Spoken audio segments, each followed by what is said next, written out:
This is the Ponte Cais Coloane. So until 1974, this was the only way to come to Coloane because there was no bridge. So people would need to come to Coloane by boat. So this would be the entry point of Coloane. So this would always have shops, like we still have now. And the houses that you see, they are stilt houses, the wooden stilts from Coloane that were built by the tanker community. So they used to live in boats, and then they transitioned from boats to the city, but always related with fishing and with dry fish trading. So these buildings are not very old, but they follow a very old tradition of moving from boats into architecture, and they use the same construction techniques as the boats.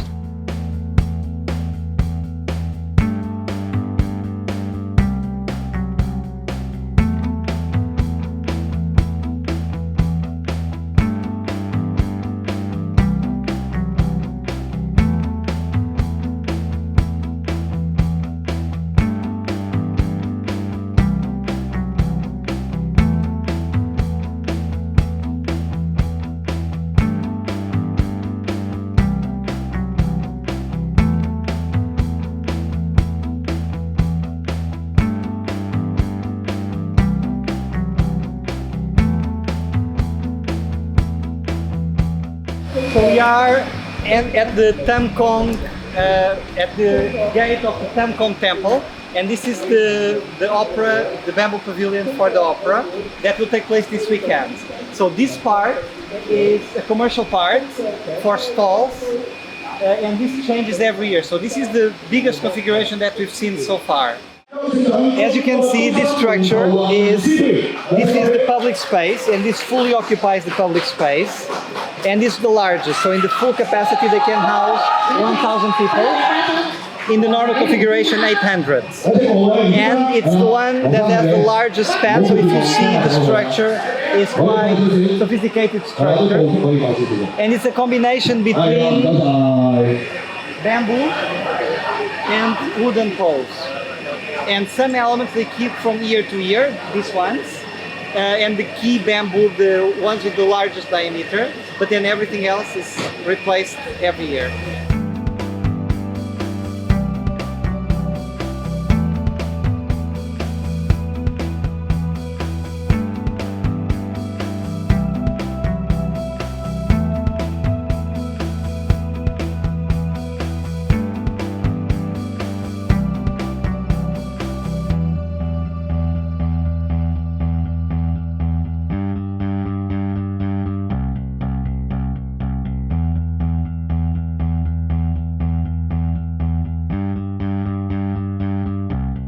There was a very important moment in the history of Coloane, which is in 1864. Until then, Coloane was managed by the pirates. And the Portuguese started to basically control Coloane in 1864.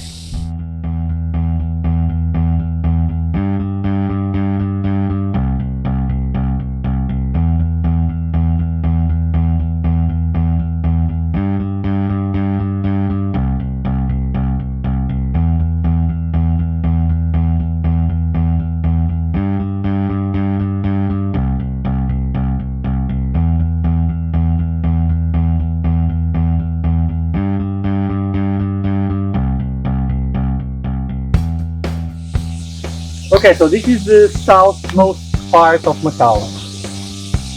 So you'll be able to see over there.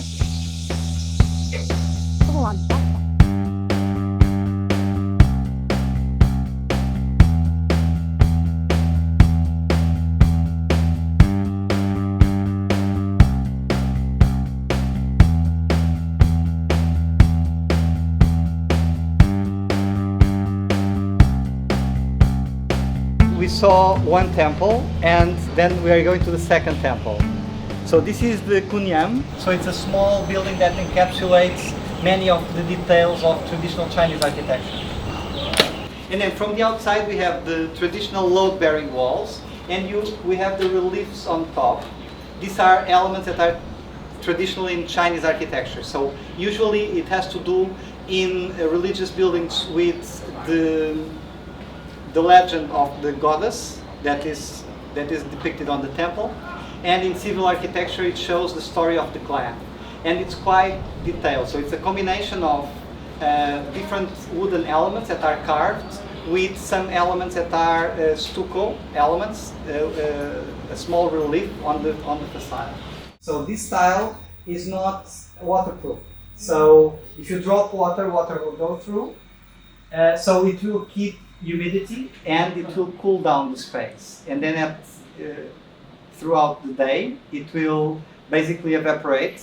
So it continues to cool down the building throughout the day. So you are cleaning the building, but at the same time you're cooling the building.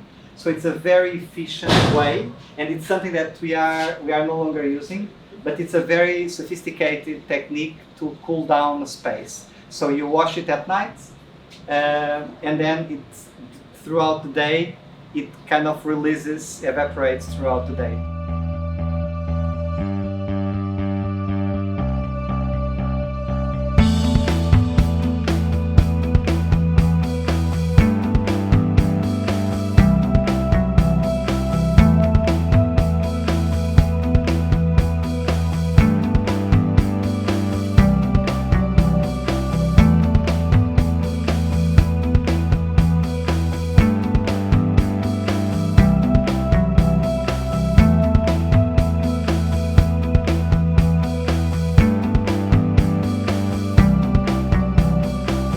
The Portuguese came here quite late, so we are talking about 1910. So although all the architecture is mainly Chinese, the population living here is mainly Chinese, this space is not Chinese. So this is a square, formal square, that was built like in Portuguese villages, with a church at the edge. So the church was built in 1928, after 1910, when the pirates were expelled by the Portuguese. The colonnades around, they are not recent. They were built in the 90s. They are just to make this look like Portuguese. And also the step stones are quite recent, also from the 90s. But the square is not. So it's fair to say that this is a Western square in an Eastern settlement.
They could keep the boat. So imagine today we could go to Macau by boat, by a wooden boat, and they were amazing. And even if we are not on the water, as an object, they are extremely complex and extremely beautiful. So we have just a model, but imagine that we could visit the boat and go really inside the boat.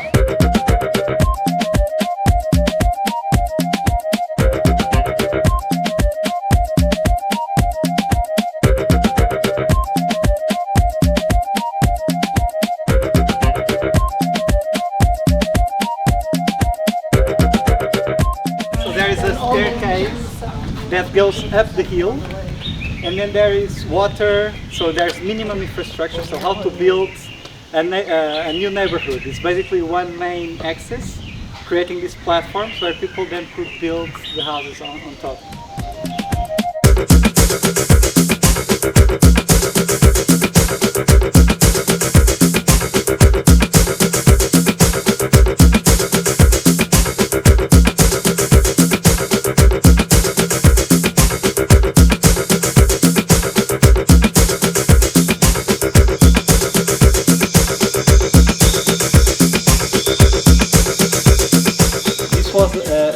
neighborhood for the missionaries.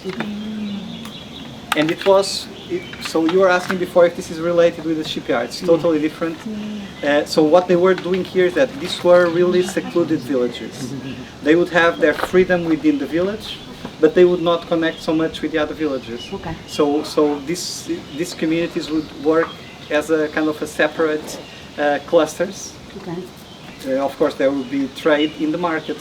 So that market was the common ground for all the villages that make Coloane village. So Coloane village, when we say Coloane village, we all have the impression that it's just the village that we all know. Yeah. But it's made of tiny neighborhoods or tiny small villages around.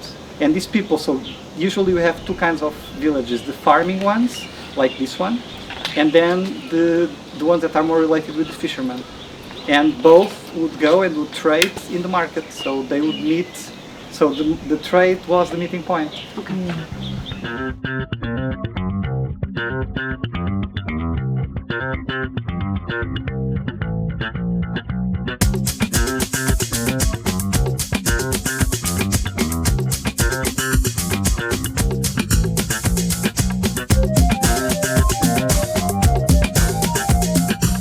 Do you see this kind of pontoon, this pier? This is the central axis. They kind of focus into one point, and the point is that point. And that is a point that works for boats and works for the city planning. So even the main buildings, they are slightly tilted to face the axis. And this is the only place in Macau where we have something like that. So it's very, very unusual.